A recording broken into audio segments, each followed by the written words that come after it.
Hello viewers and welcome to another chapter of reading. So let's get started, shall we? Especially since next week I'll have a big surprise. Okay, well, maybe not that big of a surprise, but it'll be a noteworthy surprise. How about that? Anyhow, on to the chapter.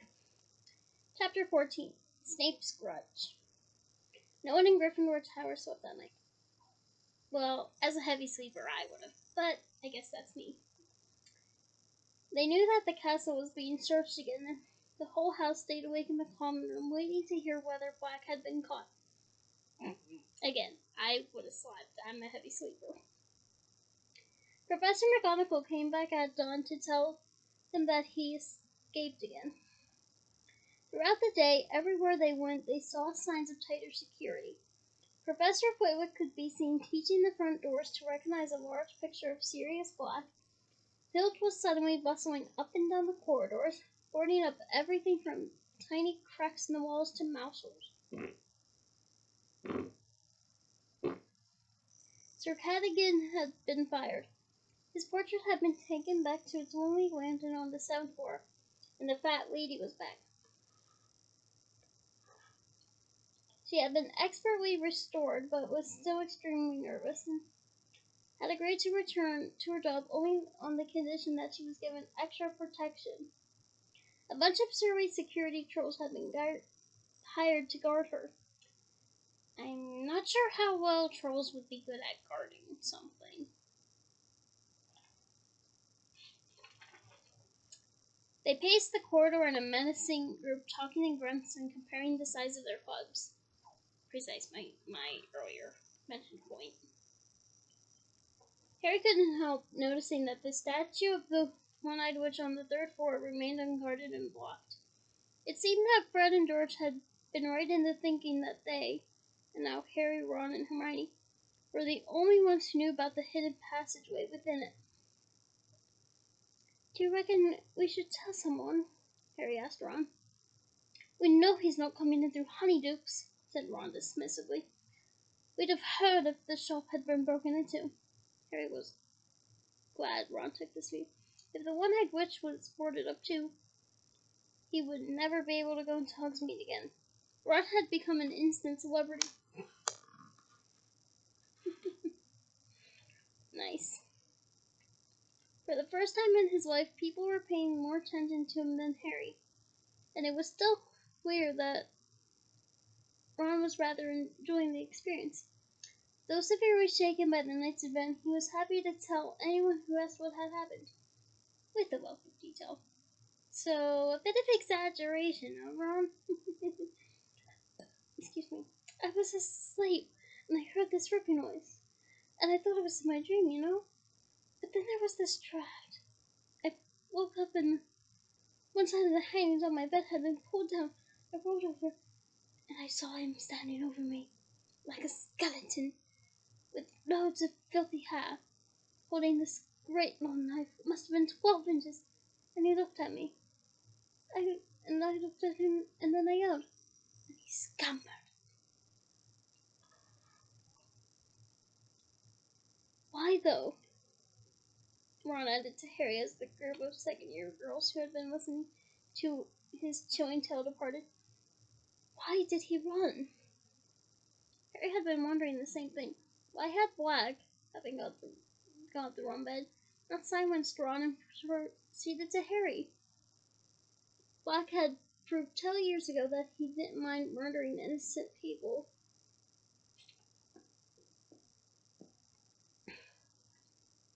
And this time he had been facing 5 unarmed boys, 4 of whom were asleep. He must have known he'd have a job of getting back out of the castle once you yelled and woken people up, said Harry thoughtfully. He'd have killed the whole house to get back to the portal. Then he would have met the teachers. Neville was in total disgrace. Professor McGonagall was so furious with him. She had banned him from all future Hogsmeade visits, given him a detention, and forbidden anyone to give him the password to the tower. Poor Neville was forced to wait outside the common room every night for somebody to let him in, while the security trolls glared unpleasantly at him. Oh, I'm hugging Neville right now. I'd be his friend during these tough times. None of these punishments, however, came close to matching the one of his grandmother had in store for him. 2 days after Black's break-in, she sent Neville the very worst thing a Hogwarts student could ever receive over breakfast. A hour. And Ron would know a thing or two about that because of last book.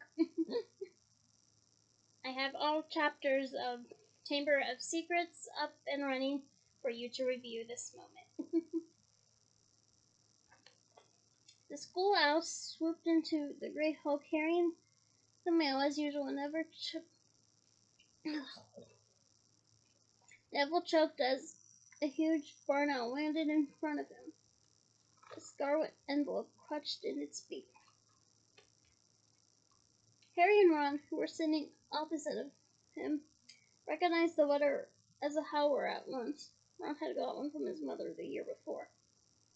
"Run for it, Neville," Ron advised. Neville didn't need telling twice. He seized the envelope and, holding it before him like a bomb, sprinted out of the hall while the Slytherin table exploded with laughter at the sight of him. Again, hugging Neville, because I'd be his friend during these tough times.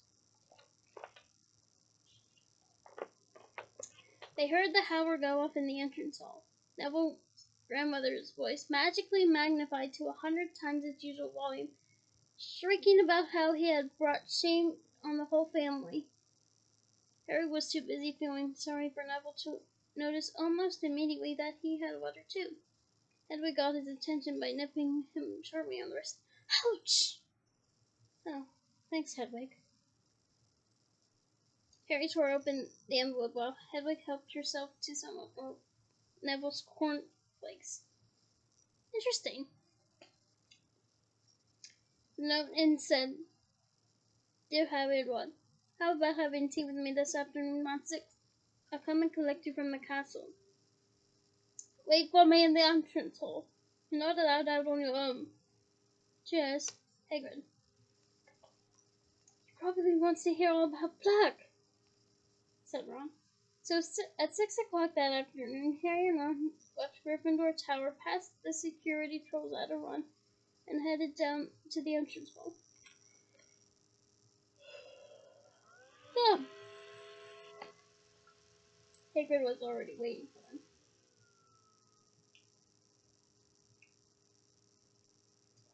"All right, Hagrid," said Ron. "Suppose you want to hear about Saturday night, do you?"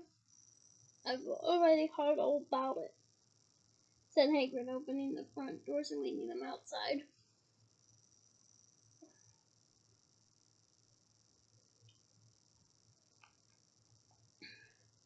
"Oh," said Ron, looking slightly put out.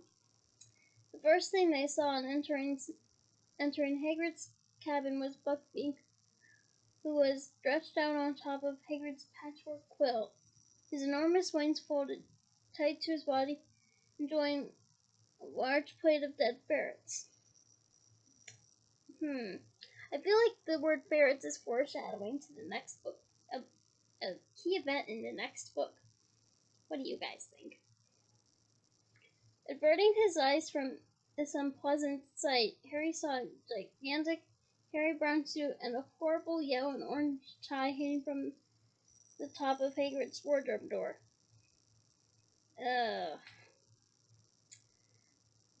I can only imagine what yellow and orange J.K. Rowling meant. Not very good. I mean, okay, form colors are fine when they're blended properly, like in a fire ombre. But if they're two separate colors in a striped or spotted or anything similar pattern, no. Not the ideal go-to. At least that's my standards, but still.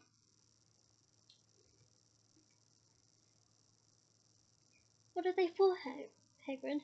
said Harry. case against the committee for the disposal of dangerous creatures, said Hagrid. This Friday, him and they will be going down to London together. I booked 2 beds on the night bus. I would love to visit London, honestly. I'm an ardent Anglophile, so I feel like I'd be right at home. Do you ever get that feeling? Harry felt a nasty pain of guilt. He had completely forgotten that Buckbeak's trial was so near, and judging by the uneasy, I don't know why I thought uneasel. He's also what you put canvases on when you paint.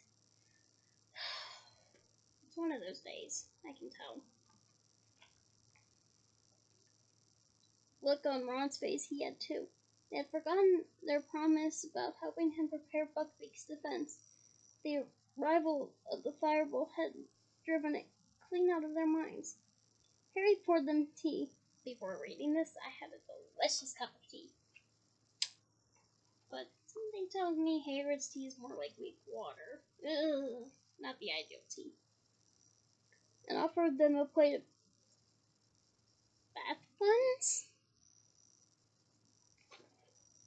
Okay, what are bath buns?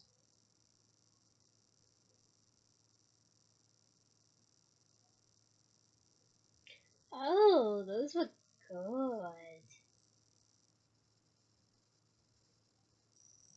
So, according to a search, this is what bath buns look like. And I must admit they look rather delicious. For a moment there, I thought they were referring to bath bombs. That's why I searched it up. Wow. I would have romantic sometimes, right?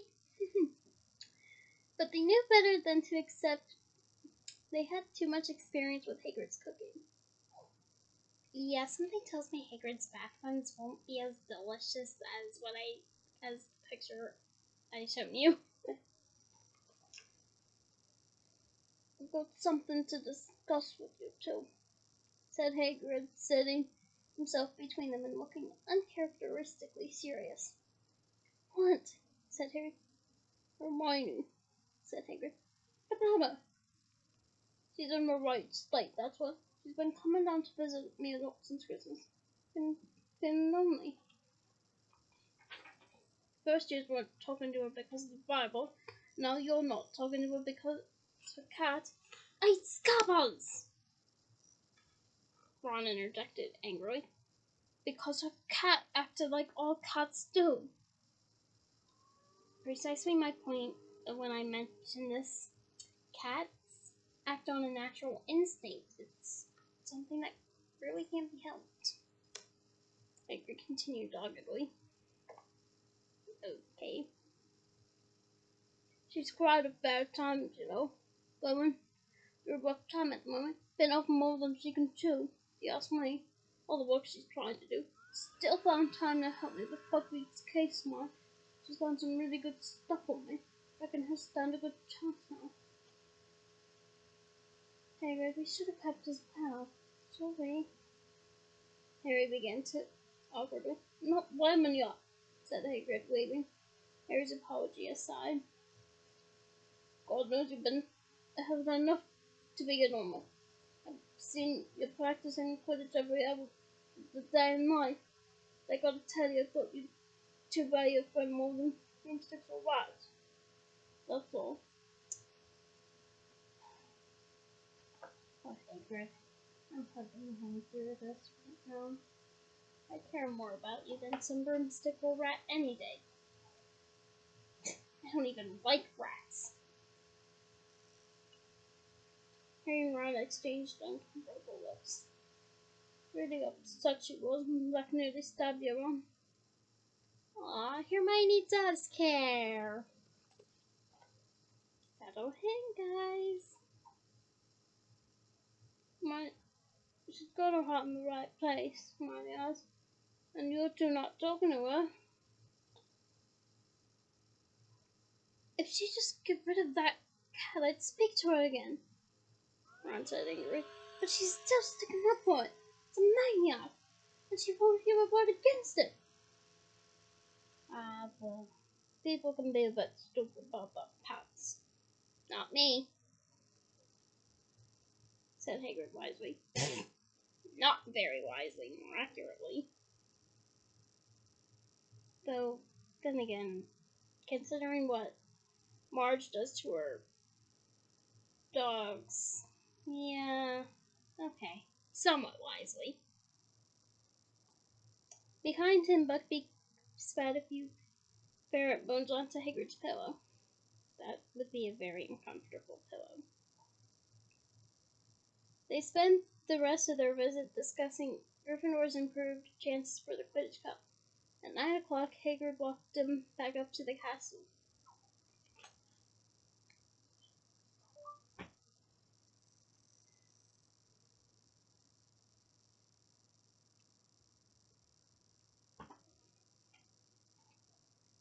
A large group of people was bunched around the bulletin board when they returned to the common room. Hogsmeade next weekend, said Ron, craning over the heads to read the new notice. What do you reckon? He added quietly to Harry as they went to sit down. Well, Filch hasn't done anything about the passage into Honeydew, Harry said even more quietly. Harry, said a voice in his right ear. Harry started.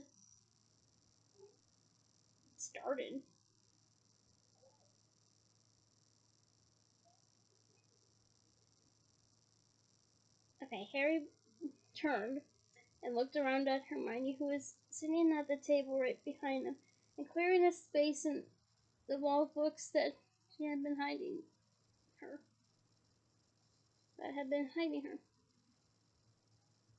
Harry, if you go to Hogsmeade again, I'll tell Professor McGonagall about that map. Can you hear someone talking, Harry? Growled Ron, looking at Hermione. Ron, how can you let him go with you? After what Sirius Black did to you? I mean it, I'll tell. So now you're trying to get Harry expelled, said Ron furiously. Haven't you done enough damage this year? Hermione opened her mouth to respond, but with a soft hiss, Crookshanks swept onto her lap. Hermione took one frightened look at the expression on Ron's face, gathered up Crookshanks, and hurried away toward the girls' dormitory. So, how about it? Ron said to Harry as though there had been no interruption. Come on, last time we went you didn't say anything. You haven't even been inside Soccer's yet. Harry looked around to check that Hermione was well out of earshot. Okay, he said, but I'm taking the invisibility cloak this time. On Saturday morning, well, it's Thursday. Harry packed his invisibility cloak in his bag, slipped the Marauder's map into his pocket, and went down to breakfast with everyone else. Hermione kept shooting suspicious looks down the table at him, but he avoided her eye and was careful to let her see him walking back up the marble staircase in the entrance hall as everybody else proceeded to the front doors. Bye, Harry called to Ron. See you when you get back. Ron grinned and winked. Harry hurried up to the third floor, slipping Marauder's map out of his pocket as he went. Crouching behind the one-eyed witch, he smoothed it out. The tiny dot was moving in his direction. Harry squinted at it. The minuscule writing next to it read, Neville Longbottom. Harry quickly pulled out his wand, muttered, Descendium! And shoved his bag into the statue. But before he could climb in himself, Neville came around the corner.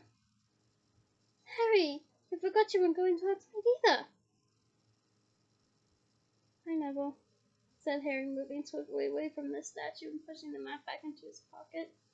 What are you up to? Nothing. Sure enough. What's a game of exploding snap? Uh, not now. I was going to the library and do that vampire essay for Lupin. I'll come with you, said Neville brightly. I haven't done it either. Hang on. Yeah, I forgot I finished it last night. Great, you can help me, said Neville, his round face shaking. I don't understand that thing about garlic at all. Do they have to eat it or?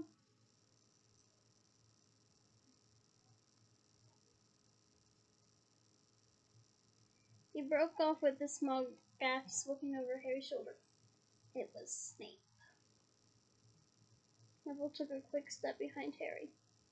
And what are you two doing here? Said Snape, coming to a halt and looking from one to the other. An odd place to meet. To Harry's immense disquiet, Snape's black eyes flicked to the doorways on either side of them, then to the one-eyed witch. We're not meeting here, said Harry. We just met here.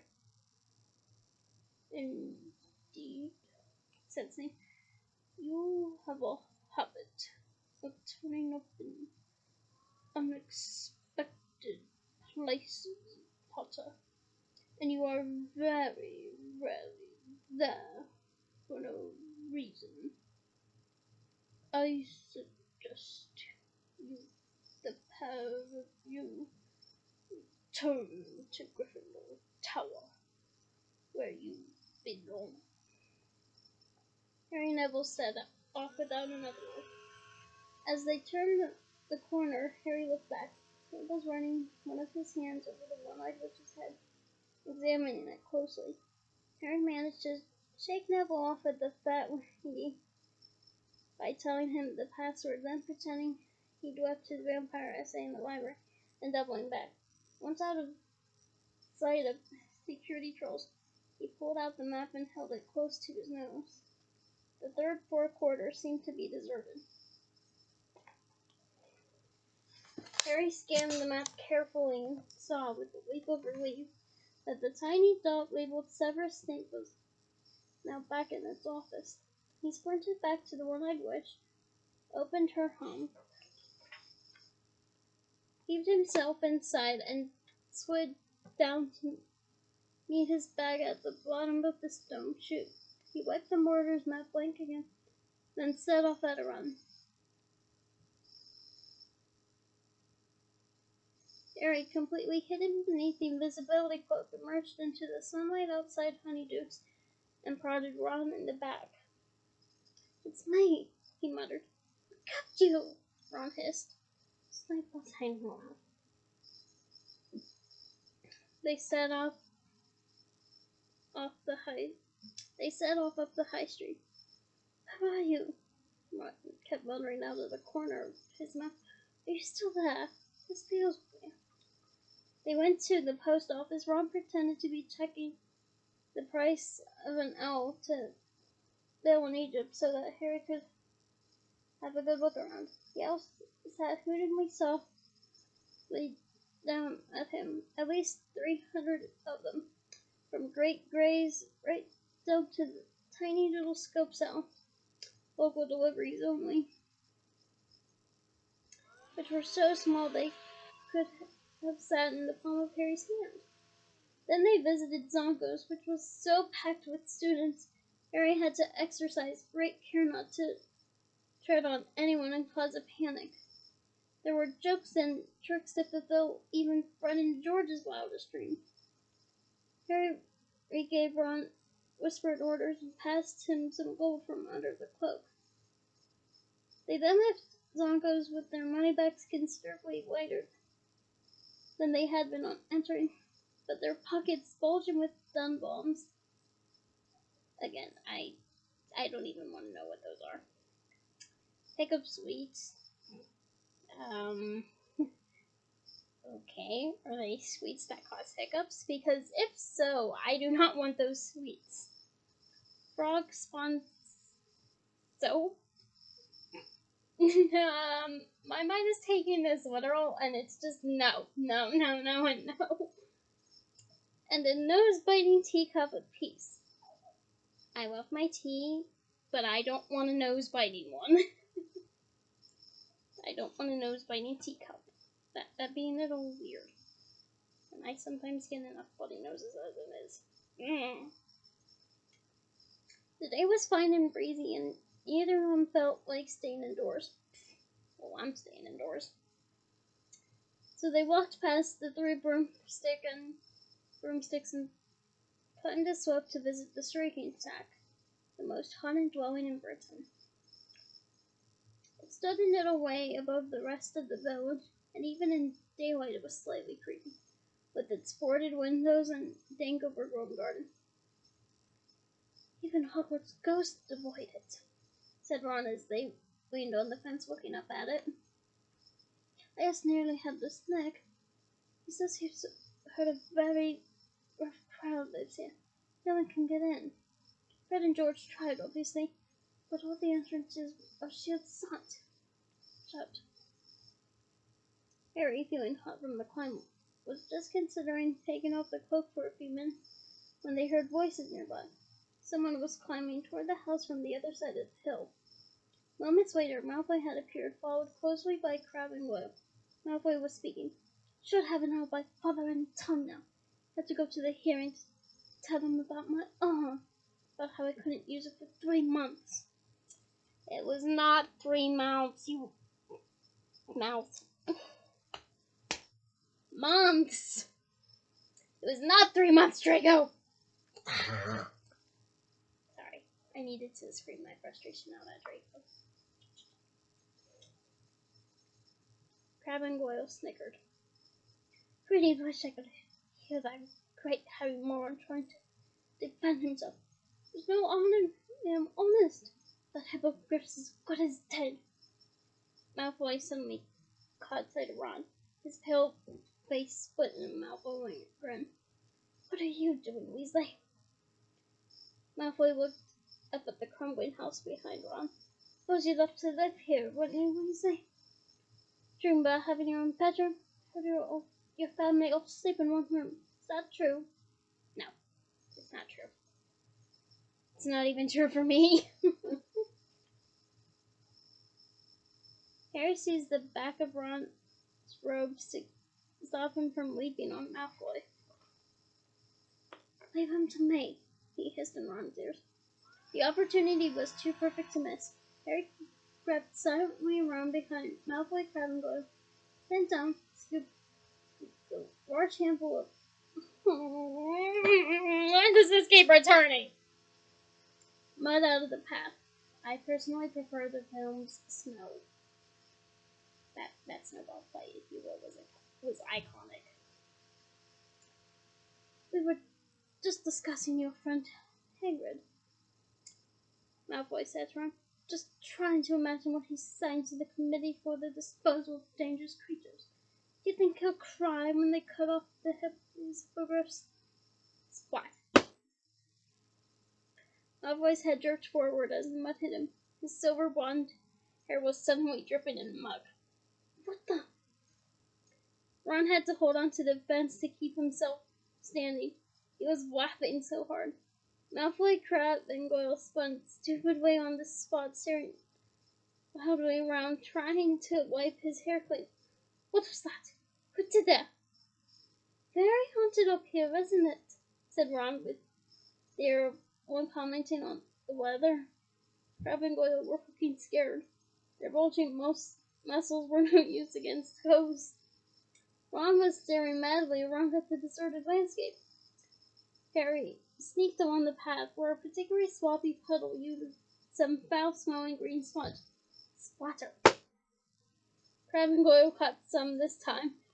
Goyle hopped furiously on the spot, trying to crop it out of his small, dull eyes.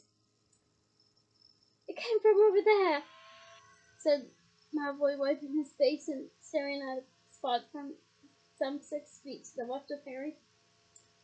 Crabbe wandered forward, his long arms outstretched like a zombie. Okay.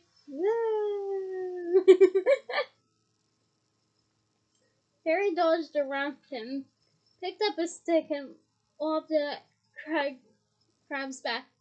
Harry doubled up with silent laughter as Crabbe did a kind of pirouette in midair, trying to see who had thrown it. As Ron was the only person Crabbe could see, it was Ron he started toward, but Harry stuck out his leg. Crabbe stumbled, and his huge flat foot caught the hem of Harry's cloak. Harry felt a great tug, then the cloak slid off his face. For a split second, Malfoy stared at him. Ah! He yelled, pointing at Harry's head. Then he turned tail and ran at breakneck speed back down the hill, Crabbe behind him. Harry tugged the cloak up again, but the damage was done. "Harry," said Ron, stumbling forward and staring hopelessly at the point where Harry had disappeared. "You'd better run for it. If Malfoy tells anyone, you'd better get back to the castle, quick." "See you later," said Harry. Without another word, he tore back down the path toward Hogsmeade. Would Malfoy believe what he had seen?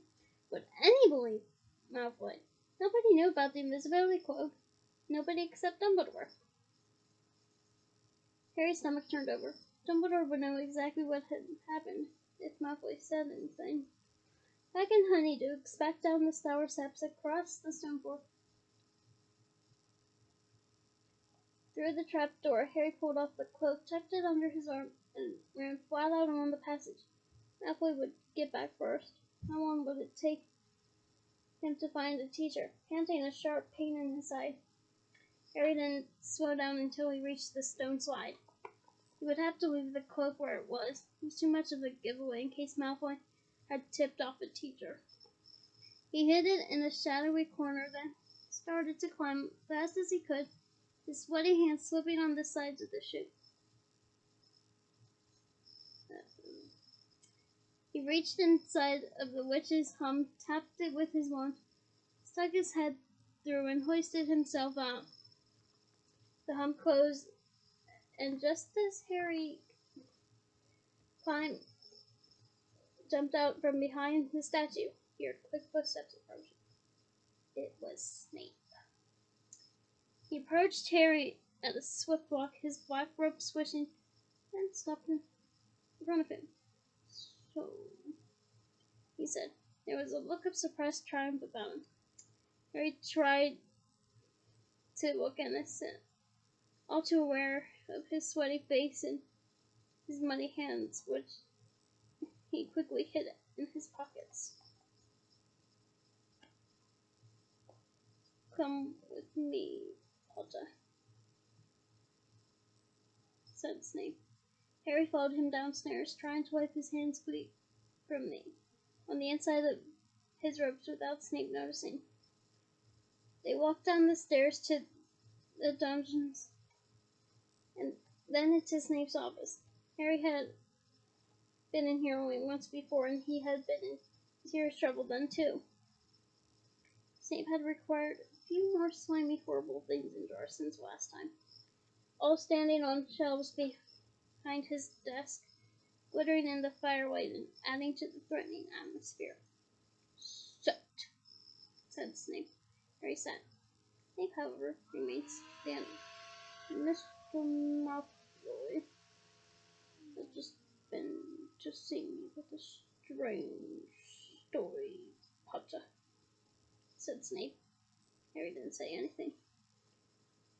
"He tells me that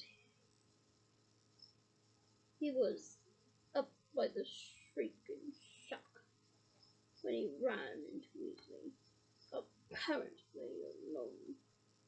Still, Harry didn't speak. "Mr. Malfoy states that he was standing, talking to Weasley, when a large amount of mud hit him in the back of the head. How do you think that could have happened?" Harry tried to look mildly surprised. "I don't know, Professor," Snape's eyes were born into Harry's. It was exactly like trying to stare down a hippogriff. Harry tried hard not to blink.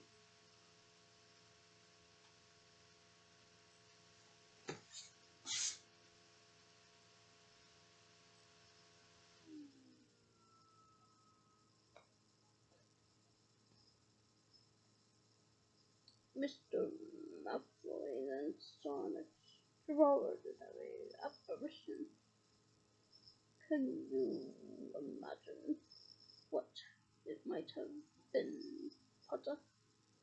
No, said Harry, now trying to sound innocently curious. It was your head, Potter. Floating in the air. There was a long silence. Maybe he'd better go to Mount Humbert, said Harry. If he's saying things like, what would your head have been doing in Hogsmeade, Potter? Said Snape softly.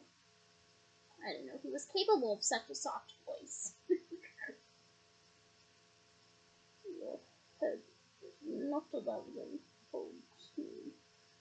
No part of your body has permission to be in Hogsmeade. I know that, said Harry, striving to keep his face free of guilt or fear. It sounds like Malfoy's having hallucinations. Malfoy is not having hallucinations, snarled Snape, and we're back to normal. And he bent down a hand on each arm of Harry's chair so that their faces were a foot apart.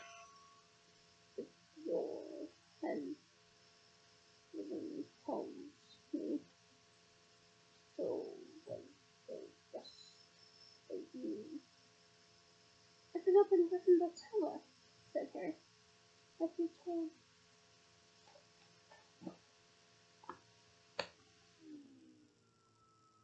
Can anyone confirm that?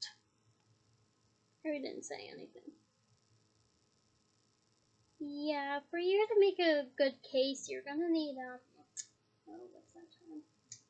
Witness, but, alibi. You're gonna need a good alibi. Harry didn't say anything. And that tells me Harry did not have a good alibi. Learn from this mistake of Harry's, guys. Always have a good alibi. It may save your life. Especially if you're gonna have a court trial. I know this because I watch crime TV. Snape's thin mouth curled into a horrible smile. So, he said, straightening up again. Everyone from the Minister of Magic downwards has been trying to keep famous Harry Potter safe from Sirius Black. But famous Harry Potter is a law unto himself. Let the ordinary people worry about his safety. Famous Harry Potter goes where he wants to, with no thought for the consequences. Harry stayed silent. Snape was trying to provoke him into telling the truth. He wasn't going to do it. Snape had no proof. Yet. How extraordinary like your father you are, Potter. Snape said suddenly, his eyes glinting. He too was exceedingly arrogant. A small amount of talent on the Quidditch field made him think he was covered up from the rest of us too. Strutting around the place, running in miles, getting jumpers, cleaning dumb cat. My father was distracted, said Harry before him. So, and neither do I. Oh, so valuable either. Snape went on, pressing his advantage, his thin face full of malice. Oh, nothing, Martin, up with manners, his head rolling. Shut up! Harry was suddenly on his feet. Okay, there. That's me suddenly going to my feet. Rage such as he had not felt since his last night in Pivot Drive was coursing through. He didn't care that Snape's face had gone red. The black eyes flashing dangerously. What did you say to me, Potter? I told you to shut up about my dad, Harry yelled. I know the truth, alright? He saved your life. Dumbledore told me. You wouldn't even be here if it wasn't for my dad. Snape's sallow skin had gone the color of sour milk. Honestly, I don't really know what the color of sour milk looks like on hand, but I'm pretty sure it's not a good image. And how fitting for the situation, too. And the master.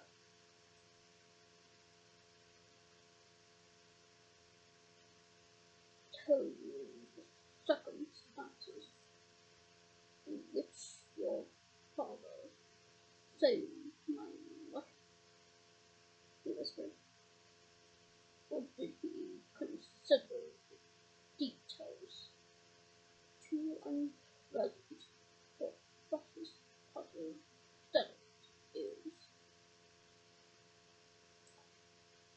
Harry bit his lip.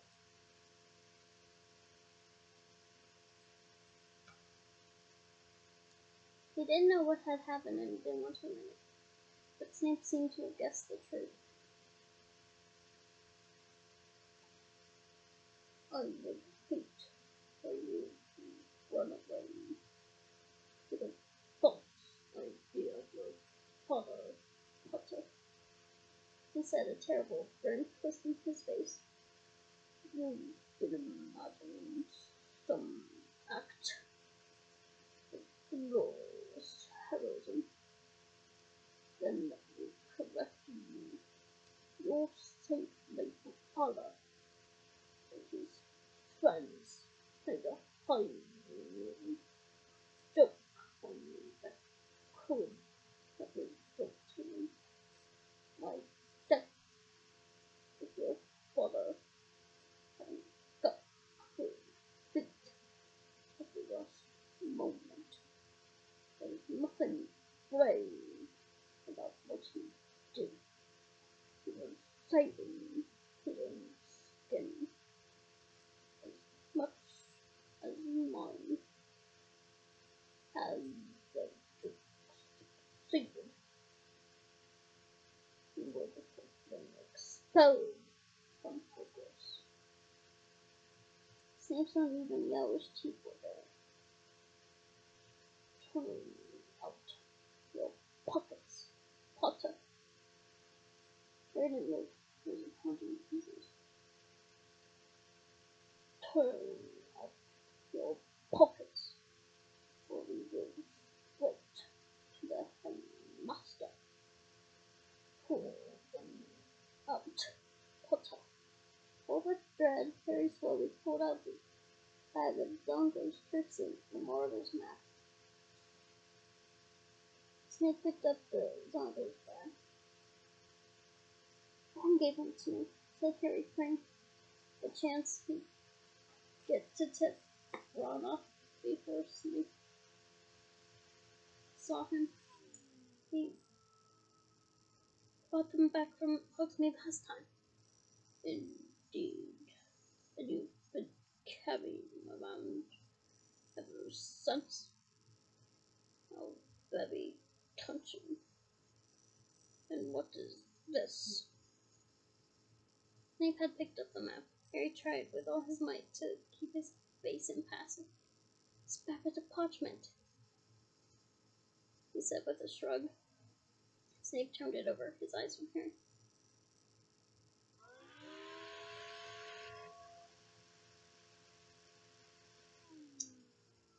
"Surely you don't need such a very old piece of parchment," he said. "Why don't I just throw this away?" His hand moved toward the fire. "No," Harry said quickly. "So," said Snape, his long nostrils quivering, "is this another treasure gift from Mr. Weasley? Or is it something else? A letter, perhaps, written in invisible ink, or instructions how to get into Hogsmeade without passing the mentors." How right on the nose, more or less, that last guess was. Harry blinked. Snape's eyes gleamed. "Let me see. Let me see." He muttered, taking out his wand and smoothing the map out on his desk. "Reveal your secret," he said, touching the wand to the parchment. Nothing happened. Harry clenched his hands to stop them from shaking. "Show yourself." "Some reference," Snape said, tapping the map sharply. Snape blinked. Harry was taking deep, calming breaths. "Professor Severus Snape, master of the school, commands you to yield the information you conceal," Snape said, hitting the map with his wand. As though an invisible hand were raining upon it, words appeared on the smooth surface of the map. Okay, not gonna lie here. When I was first reading these, I cracked up laughing. So if I crack up laughing again, you have been warned.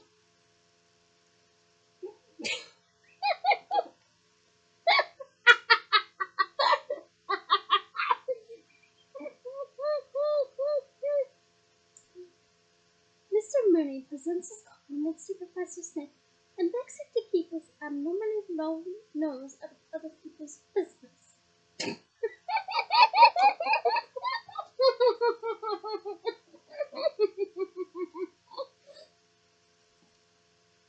Snape rose. Harry stared dumbstruck.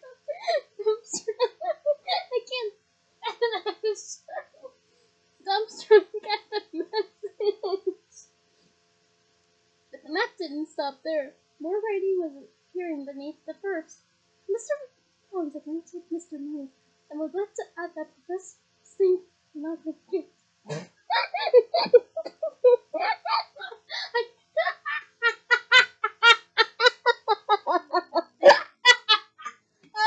I can think of someone else that description.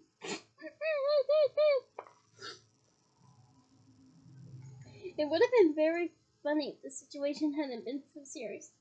And there was more. I don't know. I think the situation's pretty funny. Mr. Bradford would like to register his astonishment that an idiot like that ever became a professor.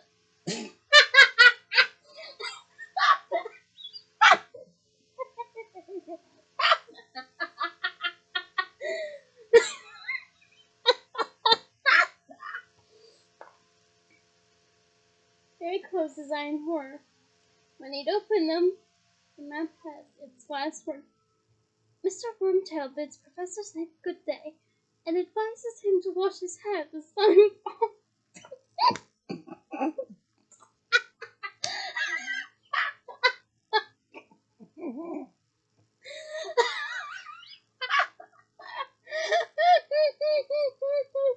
I warned you guys.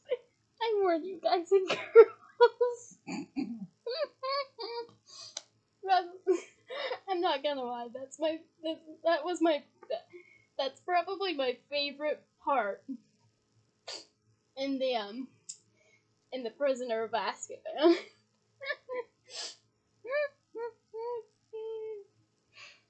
Anyway, let's continue.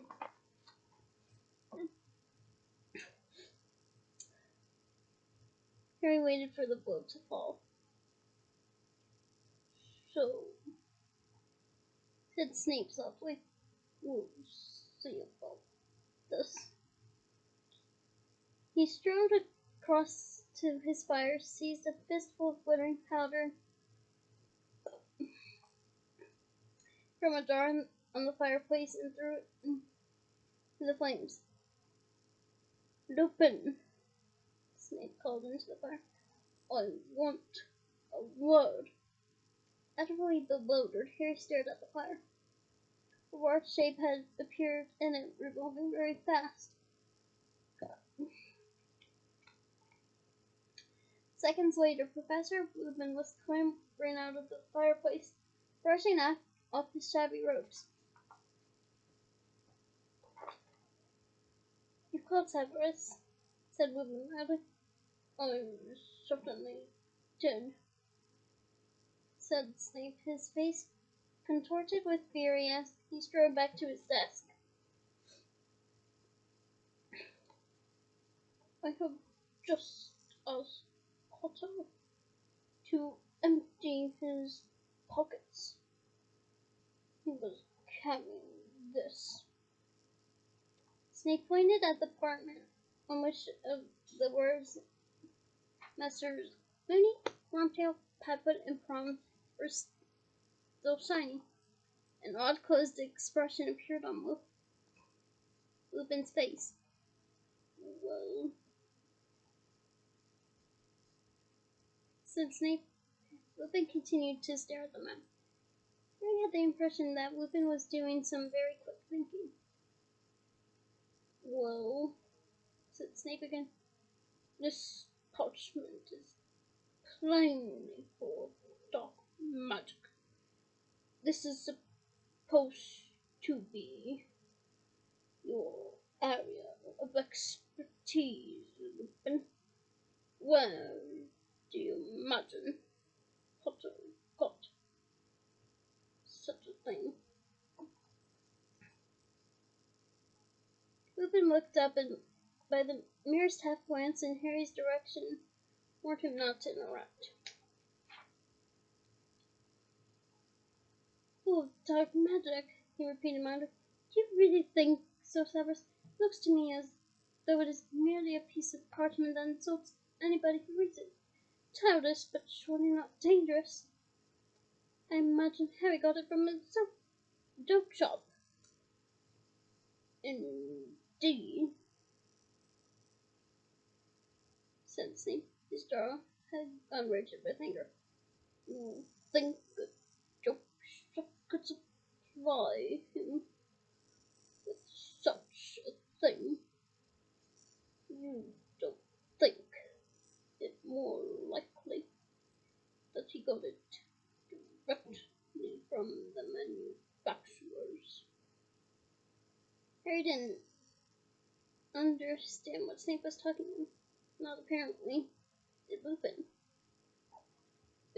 Nor apparently did Lupin. You mean by Mr. Wormtail or one of these people? He said.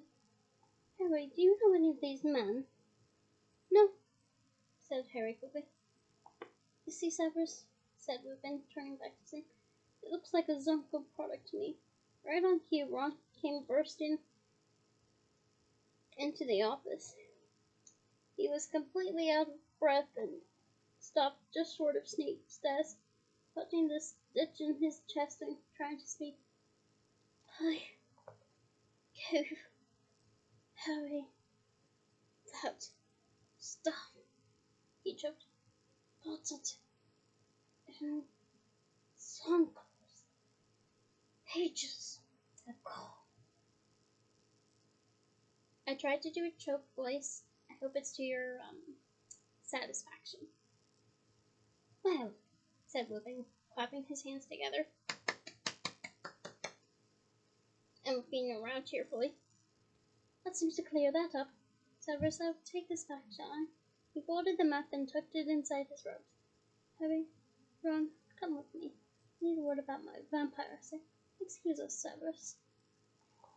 Harry didn't dare look at Snape as they left his office. He, Ron, and Lupin walked all the way back into the entrance hall before speaking. Then Harry turned to Lupin.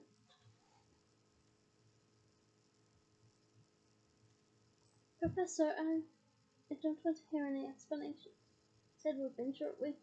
He glanced around at the empty entrance hall and lowered his voice. I happen to know that this map was confiscated by Mr. Filch many years ago. Yes, I know it's a map, he said, as Harry and Ron looked amazed. I don't want to know how it got into your possession. I am, however, astonished that you didn't, particularly after what happened the last time a student left information about the castle laying around. And I can't let you have it back, Harry. Harry had expected that, and was too keen for explanations to protest. I think I got it from the manufacturers. Because Lupin hesitated. Because these map makers would have wanted to lure you out of the school. They think it extremely entertaining. Do you know them? Said Harry impressed. We've met. There's truth in that. I'll give Lupin that. He said shortly. He was looking at Harry more seriously than ever before. Don't expect me to cover up for you again, Harry. I cannot make you take Sirius Black seriously, but I would have thought that what you have heard when the Dementors drawn near you would have had more of an effect on you. Your parents gave their lives to keep you alive, Harry. A poor way to repay them. Gambling as sacrifice for a bag of magic tricks. He walked away, leaving Harry feeling worse by far than he had any point in Snape's office. Slowly, he and Ron mounted the marble staircase. As Harry passed the one at which he remembered the invisibility cloak. It was still down there, but he didn't dare go and get it. It's my fault, said Ron abruptly. I persuaded you to go. I was right. It was stupid. You shouldn't have done it. He broke off. They reached the corridor where the security trolls were pacing, and Hermione was walking toward them. One look at her face convinced Harry that she had heard what had happened. His heart plummeted. Had she told Professor McGonagall? Can't have a good note, said Ron savagely as she stopped in front of him. Or have you just been to telling us? No, said Hermione. She was holding a letter in her hands and her whip was trembling. I just thought you ought to know. Hagrid lost his case. That week is going to be executed. And that is the heartbreaking end to this chapter. Join me next week for chapter 15, the Quidditch Final. And there is a good surprise in store then. Bye!